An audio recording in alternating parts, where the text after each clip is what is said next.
I've been researching the parts catalogues for the Douglas C-47, looking to see what type of communication systems, radio gear, navigation systems was on board the aircraft. Obviously our intention was to get the aircraft back to wartime standard, which meant these things need to be sourced and fitted to the aircraft. So it's taken 4 months of hard graft in researching, then lots of internet searching as well, trying to find these components, and eventually 4 months down the road I can kind of guesstimate we are now 85% complete on obtaining the radio and navigational gear. On the other hand, all these radio gear, they need to be mounted onto the aircraft, and that has meant various type of metallic mounts have had to be manufactured from scratch. So I've been digging through original drawings manufactured by Douglas back in the 1940s for various items. So this is a particular mount.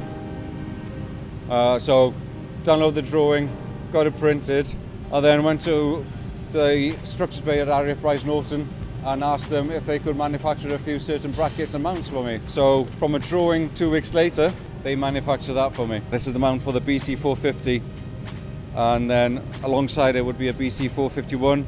Ben and the boys are desperate to get this bracket kind of painted and then riveted into position into the cockpit, and then obviously affix the two boxes onto it. So this is it. This has been pretty much the last 4 months of my waking life in a way. Every evening, every weekend, I'm on Google, eBay, trying to find all these bits of radio gear, from tuning units, transmitters, receivers. Yeah, so and eventually pretty much 99% of this stuff came from the States. So it's been a labour of love in trying to find all this, but it's been good. And it's been kind of rewarding to kind of now see them in Coventry ready and waiting to be fitted onto the aircraft. The best buy for me was we were looking to find a navigator's stool. The radio operator, even though he was an enlisted sergeant, had a nice, very Art Deco chair. The navigator, who was a commissioned officer, had a stool, a wooden stool to sit on.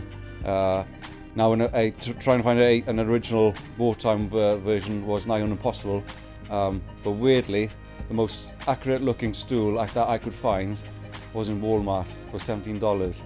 So there's a $17 Walmart stool, which is nearly identical to a navigator stool on the C-47.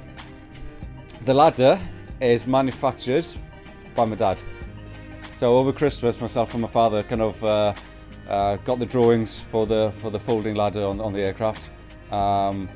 He produced the metalwork a couple of days before I got back home for Christmas, and for the next 7 days we kind of manufactured one folding ladder for the C-47. So he's nearly finished it. There's a couple of spring clips left to do in it, so a few small little minor details. But in essence, it is pretty much ready for painting. So it's really smart. It folds. Yeah, it's great. Yeah, so this is stuff that Tom found. Tom had a contact in Australia. He said, "Hey, I've got a lot of radio gear that would have been fitted on a C-47." So we bought everything off him, and then went through everything when it arrived just before Christmas. Myself and Charlie and Tom sifted through it all in the new year and picked out things that were good. We went on the upper shelves. Things were potentially surplus to requirements went on the back shelf here. So one of the items Night Fright was missing was the baggage stowage compartment. That sits just forward of the radio operator compartment. This was critical in getting because the aft of this bulkhead sits the radio operator's table, which most of the radio gear that I've been sourcing sits on. So we did a bit of an internet trawl for any type of DC-3 or Dakota within the country that potentially had the original bulkhead still installed on the aircraft. And we found one in the country, and with a little bit of persuasion and pleading, they agreed for us to have the bulkhead and racking system. So over the past 6 weeks or so, a team of guys from where I work has gone up to de-rivet the entire thing from the aircraft. It's taken a lot of effort and work, and but here it is finally in Coventry, ready for paint stripping. So this is going to make Night Fright evolve into being what we're trying to achieve, of being one of the best looking aircrafts on the scene, really.